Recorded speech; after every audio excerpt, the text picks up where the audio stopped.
stop whining about what the last government did and look at what he is doing. He is the Prime Minister. Look at the numbers this morning. As if inflation figures weren't bad enough, we've also learned that the Deputy Prime Minister is on manoeuvres. He's lost control of the economy. He's lost control of his cabinet. She's sitting there staring at me. She knew exactly what she was doing when she briefed that into the papers. She is demanding, Mr. Speaker, 8 new tax rises, as if we haven't suffered enough. People out there are struggling. Businesses are struggling. People are losing their jobs. We cannot have more tax rises. Will the Prime Minister rule out new tax rises this year? I made it really easy for the Prime Minister. Just a simple question, yes or no. And he could not answer. I wonder how the public feel about a man who can't give a straight answer to a simple question.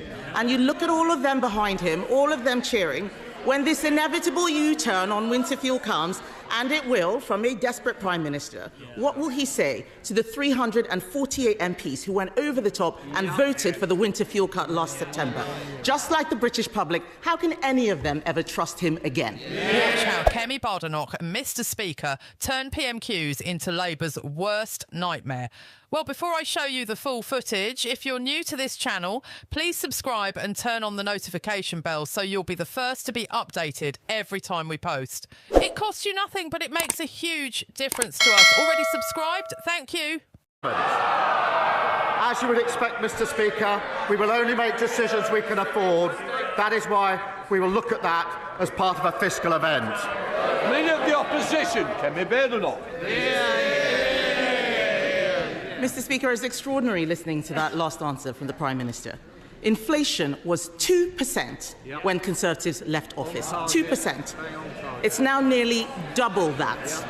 When will he recognise that it's Labour's budget driving up inflation? I think what she forgot to say was over 11% on their watch, and she didn't say a word.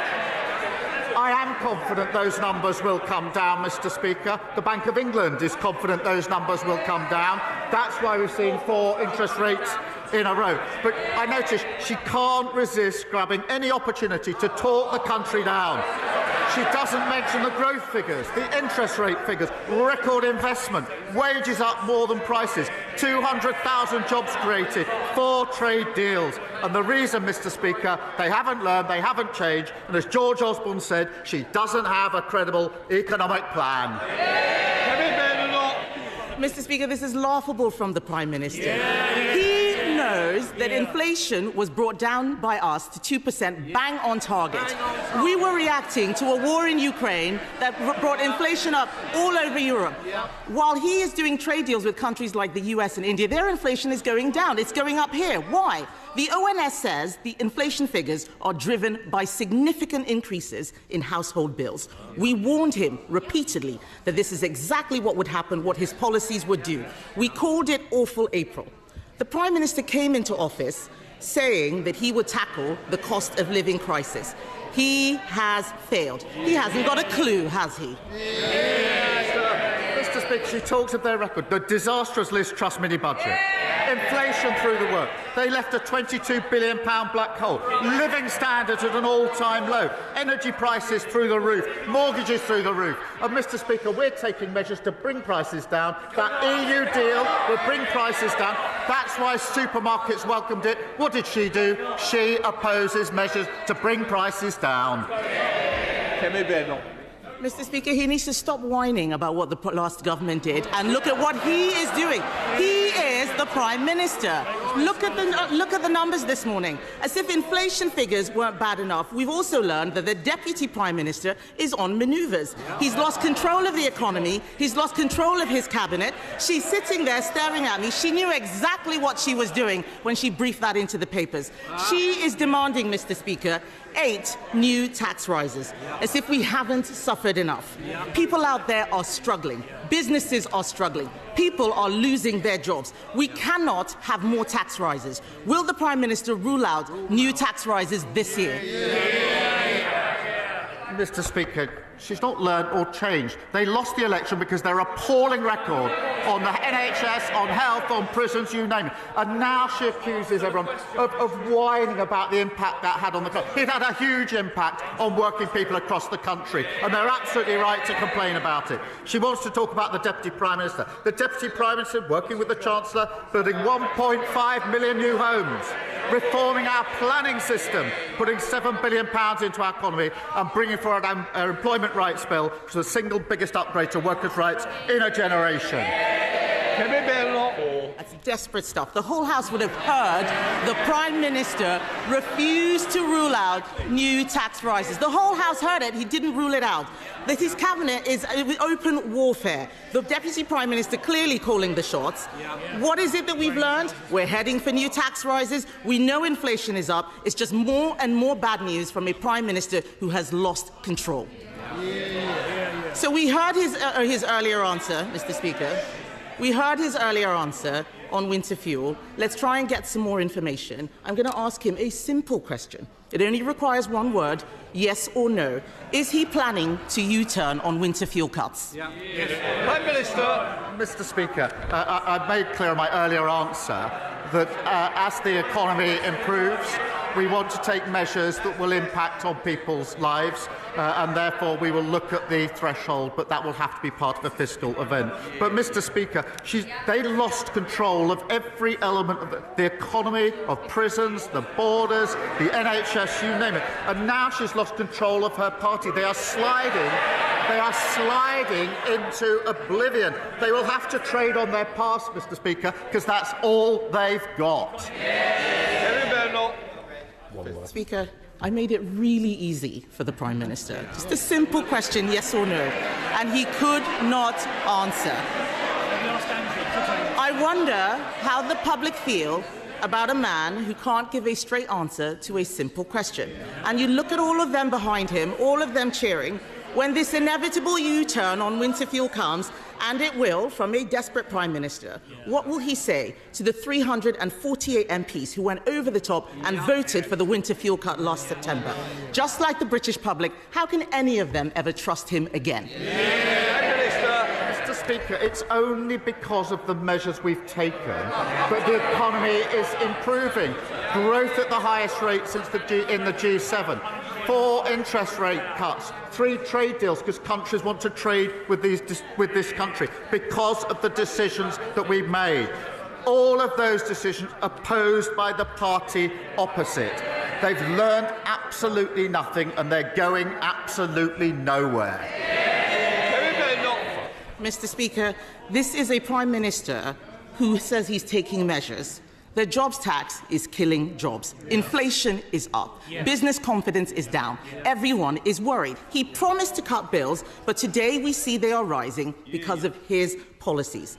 He promised not to raise taxes on working people, but his jobs tax means people are losing their jobs. Every week we come here with a new company that is saying they are shedding jobs. That's on his watch. He promised to protect pensioners, but his winter fuel cut has driven thousands into hardship. His MPs hate this. He can't see them, but they all look sick just hearing what it is he's going to do. So let's wait until... Oh, yes, they're laughing. They're laughing. They're laughing.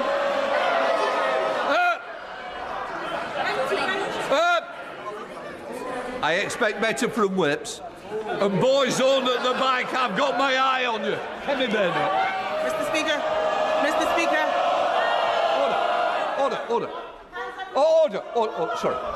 Which one wants to leave first? If I hear it, there we are. They've got the first volunteer.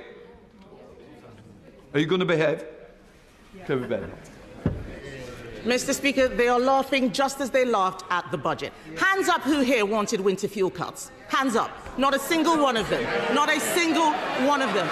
The fact of the matter is, this Prime Minister is destroying them. They need to look at what they are doing to the country. The truth is, we all know that it is this Prime Minister, this Labour government, and their policies that are shafting the country, isn't it? Prime Minister. Mr. Speaker, they look in pretty good form to me, and there's lots of them. Mr. Speaker, She talks about business confidence. Yesterday, I didn't have time to read out the list of all the businesses that have come out in support of our EU deal. Mr. Speaker, I don't have time today. It's a long list. I went immediately to Lidl and spoke to the staff in Lidl. They're delighted with the deal we put forward yesterday. Business like the work we're doing. It's giving them confidence in the EU deal. She's opposed to each and every measure. Now that you've seen that absolute car crash in the Commons, let's cut through the spin. Labour's been utterly exposed, Starmer squirming like a kid caught with his hand in the biscuit tin, while Kemi Badenoch turned PMQs into a demolition derby. They thought they could hide behind their fiscal fairy tales, but the mask is off. This isn't just one heated exchange. It's Labour's entire economic house of cards teetering on the edge of collapse. Keir's crew arrived promising jam tomorrow, but delivered tax hikes today, and the British public isn't buying the delusion anymore. Picture this, just hours ago, the ONS dropped those inflation bombshells, nearly double what Labour inherited, and suddenly Downing Street's buzzing like a kicked hornet's nest. Remember when Starmer waltzed into number 10 back in July, all slick suits and change slogans? Fast forward 5 months, and we're staring down a budget that's turned working people into walking wallets. They slashed winter fuel payments for millions of pensioners, slapped a jobs tax on businesses that's shedding roles faster than a snake sheds skin. And now their deputy PM, yes, that Angela Rayner, is briefing against the boss, demanding 8 more tax grabs while the economy wheezes. This isn't random chaos, it's the fruit of Labour's poison tree. Polls this week from YouGov show their lead evaporating down to single digits as voters in the Red Wall wake up to the con.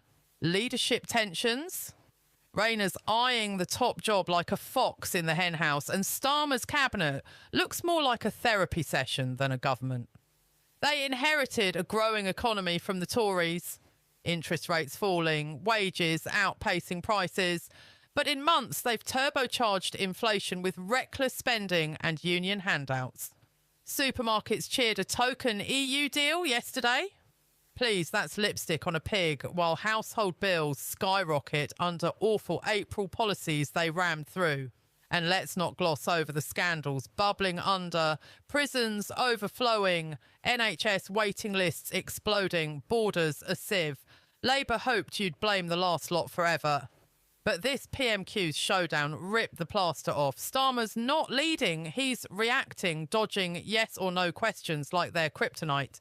Oh, the irony. Starmer preaches fiscal responsibility while his government's turned the Treasury into a magic money tree for cronies. He bangs on about growth like it's his invention. But let's roast this delusion. Inflation doubled on his watch, courtesy of budget blunders that hit ordinary Brits square in the groceries and gas bills. Metaphor time. Labour's economic plan is like a drunk uncle at a wedding. Promises the world, then pukes on the cake and blames the band. Hypocrisy level expert. They screamed about the Tory mini-budget meltdown, but their own fiscal fiasco leaves a £22 billion hole looking like pocket change. Starmer accuses the opposition of talking Britain down. That's rich from the guy whose policies are pricing families out of their homes. And winter fuel, they guillotined payments for pensioners freezing in their armchairs, then act shocked when backbenchers revolt. Hands up who voted for that. Nobody, not even their own whips, who scarpered like rats off a sinking ship. Contrast the elites versus the rest of us. Starmer jets to summits, inks half-baked trade deals, while little staff get a pat on the back and skyrocketing energy costs. Rayner's reforming planning for 1.5 million homes. Translation, concrete jungles for migrants while NIMBY Labour MPs block builds in their backyards. Business confidence down? No wonder. Employers are firing staff to dodge the jobs tax, not because of Tory chaos, but Starmer's suffocating red tape. It's comedic gold. The party of the worker shafting workers, all while cheering EU resets that lock us into more bureaucracy. Labour's not clueless, they're willfully blind, roasting the public on a spit of their own making. This PMQ's meltdown isn't a blip. It's the tipping point. Labour's credibility shredded. Starmer couldn't rule out more taxes or confirm a winter fuel U-turn, leaving voters dangling like forgotten Christmas lights. Party unity fractured. Rayner's manoeuvres scream civil war, with cabinet briefings turning into palace coups. Voter trust circling the drain. Polls yesterday showed 60% think Labour's botching the economy, up from election honeymoon highs. Upcoming battles? Budget day looms like a guillotine. If they hike taxes again, as Rayner demands, red wall seats flip blue overnight. Policy-wise, their biggest workers' rights upgrade is a jobs killer disguised as benevolence, scaring off investment while unemployment ticks up. Elections? Local by-elections this week already saw Tory gains. Imagine the general election reset if this unravels further. Starmer's authority hangs by a thread. Evasive answers today signal weakness tomorrow, emboldening rebels and opposition alike. Media's in meltdown mode. BBC headlines scream inflation surge under Labour, while Guardian columnists twist into pretzels defending the indefensible. Sky News this morning replayed the clip on loop, pundits calling it Starmer's worst PMQs yet. Tabloids? The Sun's front page blasts tax rise terror. Mail on Sunday dubs Rayner deputy disaster. Social media's a bonfire. Starmer squirms trending with 500,000 posts in hours. Memes of Keir dodging questions like Pac-Man. Twitter's alight with pensioner fury over winter fuel. Businesses venting on jobs tax and viral clips of backbench Labour MPs looking like they've seen a ghost. Other parties pounce. Reforms Farage tweets, Labour's lost the plot. Time for real change. Lib Dems mock the infighting. Even international observers chime in. Bloomberg yesterday noted UK growth stalling amid policy missteps, contrasting with US and India's cooling inflation. Protests brew. Pensioner marches planned for Parliament Square this weekend. Business lobbies threatening strikes. Zoom out. This is Labour's whole narrative imploding. They stormed in on Tory wreckage vibes, but 6 months later, the wreckage is theirs. Lost control of the economy? Check. Cabinet warfare? Check. Moral high ground? Vaporised. They opposed every price-cutting measure while hiking bills. Starmer's stability pledge? A joke as borders flood, NHS crumbles, and prisons hit capacity. It's a pattern. Promise protection for pensioners, then cut their fuel. Vow no tax rises on workers, then invent a jobs tax. Boast trade deals while inflation soars uniquely here. They're not adapting. They're doubling down. Trading on past Tory gripes because their present is a dumpster fire.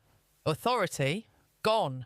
The public sees through the spin. Labour's not the fix. They're the fracture. Starmer's sweating bullets, Rayner's plotting daggers, and Labour's elite bubble bursts wide open. Out of touch with the pensioner skipping meals, the family rationing heat, the business owner slashing shifts. This PMQs exposed them as panicked amateurs, arrogantly lecturing while the country bleeds. They're not governing. They're gaslighting. Pretending black holes and inflation spikes are someone else's fault. Britons aren't daft. We see the Emperor's got no clothes, just a threadbare excuse and a refusal to face facts. Labour's panic is palpable.